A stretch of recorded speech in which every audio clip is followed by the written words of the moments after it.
میں 16 سال کا انتہائی خوبصورت لڑکا تھا۔ میں ایک دکان پر کام کرتا تھا۔ میرا مالک بہت اچھا تھا اور مجھ پر بہت اعتبار کرتا تھا۔ مالک کا کوئی جوان بیٹا نہیں تھا، اس لیے وہ اکثر گھر کے کام مجھ سے ہی کرواتا تھا۔ میں 12 بجے کھانا لینے گھر پر خود ہی جاتا تھا۔ ایک دن جیسے ہی میں گھر پر کھانا لینے گیا تو مالکن کا مجھ پر دل آ گیا۔ مالکن نے مجھے اپنے کمرے میں کھینچ لیا اور پھر میرے منہ میں اپنے دونوں۔ میرا نام شایان ہے، میری عمر 16 سال ہے۔ میں ایک دکان پر ملازمت کرتا ہوں۔ میں چھوٹی سی عمر میں ہی کام پر لگ گیا تھا اور محنت مزدوری کی وجہ سے میرا جسم بہت مضبوط ہو چکا تھا۔ میری ماں مجھے ایک دکان پر لے گئی۔ میں جب چھوٹا سا تھا تو میری ماں نے مجھے ایک دکان پر رکھوا دیا۔ یہ دکان ہمارے محلے میں ہی تھی۔ 4 سال پہلے میں 12 سال کا تھا تو ان کے ساتھ کام شروع کیا تھا۔ تب سے میں پوری محنت سے کام کر رہا تھا۔ مالک مجھ پر بہت اعتماد کرتے تھے۔ ان کی فیملی بہت زیادہ بڑی نہیں تھی، یہی وجہ تھی کہ ان کے گھر میں پیسے کی ریل پیل تھی۔ اپنے گھر کا ہر کام مالک مجھ سے ہی کرواتے تھے اور گھر سے دوپہر کا کھانا بھی میں ہی لے کر دکان پر آتا تھا۔ یعنی کہ مالک کے گھر میں میرا آنا جانا ایک فیملی ممبر کی طرح تھا۔ مالک کی عمر تقریباً 45 سال تھی، جبکہ مالکن 35 سال کی لگتی تھی۔ ان کی بڑی بیٹی کی عمر 13 سال تھی اور بیٹا 7 سال کا۔ میرا روز کا معمول تھا کہ میں گھر کے لیے تمام سودا سلف لے کر جاتا اور واپسی پر آتے ہوئے گھر سے کھانا لاتا۔ جب سے میں نے یہاں پر کام شروع کیا تھا یہ معاملات ایسے ہی چل رہے تھے اور شاید ایسے ہی چلتے رہتے، لیکن ایک دن کچھ ایسا ہوا کہ میری زندگی ہر لحاظ سے بدل گئی۔ ایک دن معمول کے مطابق مالک نے مجھے گھر کا سودا سلف لانے کے لیے گھر بھیجا۔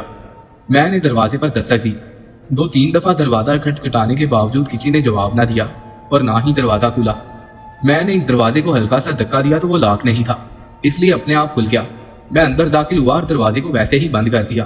چونکہ میرا گھر میں آنا جانا پہلے سے ہی تھا، اسی لیے میں بلا جھجک باورچی خانے کی طرف سامان رکھنے کے لیے آگے بڑھا۔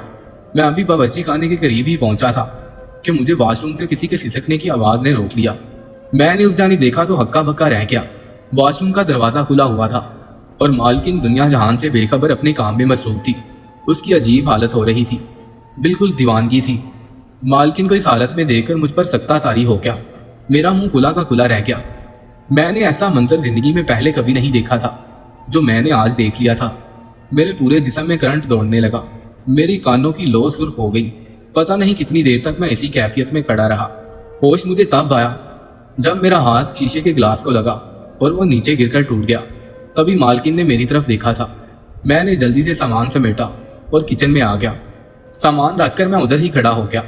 اب میں تھوڑا گھبرا گیا تھا، میں بہت ڈر گیا تھا۔ اچانک مجھے لگا کوئی میرے قریب آ کر کھڑا ہو گیا ہے۔ میں نے سر اٹھا کر دیکھا تو مالکن میرے قریب کھڑی تھی۔ میں نے جب انہیں اپنے اتنا قریب دیکھا تو میری آنکھوں سے پانی بہنے لگا۔ میں روتے ہوئے ان سے معافی مانگنے لگا۔ جو کچھ بھی ہوا وہ انجانے میں ہوا، اس میں میری کوئی غلطی نہیں ہے۔ مالکن نے کہا اچھا غلطی سے ہوا ہے۔ میں نے انہیں رو رو کر یقین دلانے کی کوشش کی۔ میں انہیں یہی یقین دلا رہا تھا کہ میں نے کچھ بھی جان بوجھ کر نہیں کیا، لیکن مالکی تو کچھ اور سوچ کر بیٹھی ہوئی تھی۔ اچھا تیری مرضی نہیں تھی نا؟ میں نے اپنے کانوں کو ہاتھ لگایا اور نیچے بیٹھ گیا۔ مالکن نے مجھے کندھوں سے پکڑا اور اوپر اٹھاتے ہوئے کہا اچھا ٹھیک ہے میں تمہیں معاف کر سکتی ہوں، لیکن ایک شرط پر۔ میں نے فوراً سے پوچھا کہ کیسی شرط؟ مالکن کے چہرے پر شیطانی مسکراہٹ تھی۔ مالکن بولی گھر کا سامان تو لے آئے ہو، اب اپنا بھی سامان دکھا دو۔ میں فوراً سے پیچھے ہٹا اور التجا کرنے لگا، میں ایسا نہیں کر سکتا۔ میں پھر سے ہاتھ جوڑ کر کھڑا ہو گیا۔ میں نے کہا مالکن مجھ سے انجانے میں غلطی ہوئی ہے، پلیز مجھے معاف کر دیں، آئندہ ایسی غلطی کبھی نہیں ہوگی۔ مالکن میری جانب سرکتے ہوئے میرا ہاتھ پکڑ کر بولی اگر معافی چاہیے تو جو میں کہتی ہوں وہی کرو، اگر نہیں کرو گے تو تمہیں معافی نہیں ملے گی۔ میرے جسم سے تو جیسے روح ہی نکل رہی تھی، میں بس رو رہا تھا، ڈر سے میرا پورا جسم کانپ رہا تھا۔ پھر مالکن بولی اصل میں یہ دیکھنا چاہتی ہوں کہ تمہارے پاس جو سامان ہے وہ کیسا ہے اور میرے پاس ایسی چیز کیوں نہیں ہے۔ دیکھو میں جھوٹ نہیں کہتی، میرے پاس ایسی چیز نہیں ہے، مجھے بس وہ چیز دکھا دو، میں تمہیں معاف کر دوں گی۔ میں اتنا بچہ تو نہیں تھا جو مالکن کی اس بات کا یقین کر لیتا۔ میں جانتا تھا کہ مالکن میرے ساتھ کچھ کھیل کھیلنا چاہ رہی ہے، اسی لیے وہ اس بات پر اصرار کر رہی ہے۔ اچانک مالکن نے کہا اچھا تو اگر تم میری بات نہیں مانو گے تو میں تمہیں معاف بھی نہیں کروں گی۔ میں اب بے بس ہو چکا تھا۔ مالکن نے بھی جیسے اپنے تجربے کی بنا پر اندازہ لگا لیا تھا کہ اب میں اور زیادہ ضد نہیں کروں گا، اسی لیے انہوں نے اپنا کام جاری رکھا۔ پھر میں نے خود کو ان کے حوالے کر دیا اور رونا بند کر دیا۔ میں ایک ایسے نشے میں جکڑا جا رہا تھا جسے میں نے پہلے محسوس نہیں کیا تھا۔ میرا ڈر اتر چکا تھا اور میں نے یہ کھیل پہلی دفعہ کھیلا تھا۔ مالکن مجھ سے کہنے لگی